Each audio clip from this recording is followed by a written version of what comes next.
এবার দাবানলের কবলে যুক্তরাষ্ট্রের ক্যালিফোর্নিয়া অঙ্গরাজ্যের সান দিয়েগো শহর স্থানীয় সময় মঙ্গলবার দুপুরে সমুদ্র উপকূলীয় অঞ্চলটির লাইলাক কাউন্টিতে দেখা দিয়েছে আগুন। এদিকে New Orleans, Texas, Houston, Florida সহ কয়েকটি অঞ্চলে ভারী তুষারপাতে বিপর্যস্ত হয়ে পড়েছে জনজীবন।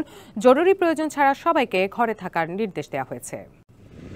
দাবানলে নাকাল যুক্তরাষ্ট্রের বেশ কয়েকটি অঙ্গরাজ্য। Los Angeles, California, Altadena county জুড়ে শুধুই ধ্বংসস্তূপ। গেল সপ্তাহে টানা 10 দিন তাণ্ডব চালানোর পর প্রবল বাতাসের গতি কমে পেলিসেডস, ইটন সহ কয়েকটি এলাকায় পরিস্থিতি কিছুটা নিয়ন্ত্রণে। স্থানীয় সময় মঙ্গলবার সান দিয়েগো কাউন্টিতে নতুন করে ছড়িয়ে পড়েছে একাধিক দাবানল। বাসিন্দাদের দ্রুত নিরাপদ স্থানে সরে যাওয়ার পাশাপাশি বন্ধ ঘোষণা করা হয়েছে শিক্ষা প্রতিষ্ঠান।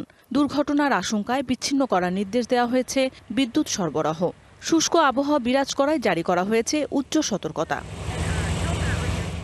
যুক্তরাষ্ট্রের ন্যাশনাল ওয়েদার সার্ভিস বিভাগ জানায়, প্রবল গতির সান্তা আনা বাতাস ও শুষ্ক আবহাওয়ার কারণে মিশন ভ্যালিতে আগুন দ্রুত ছড়িয়ে পড়ে। এতে বন্ধ হয়ে গেছে লাইলাক কাউন্টির পশ্চিমের রাস্তাঘাট।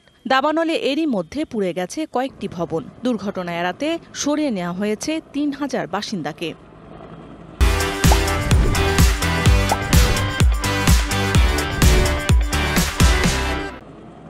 এদিকে তুষারঝড়ের কবলে পড়েছে যুক্তরাষ্ট্রের দক্ষিণ পূর্বাঞ্চল। New Orleans, Texas, Houston, Florida সহ কয়েকটি অঞ্চলে ভারী তুষারপাতে বিপর্যস্ত হয়ে পড়েছে জনজীবন।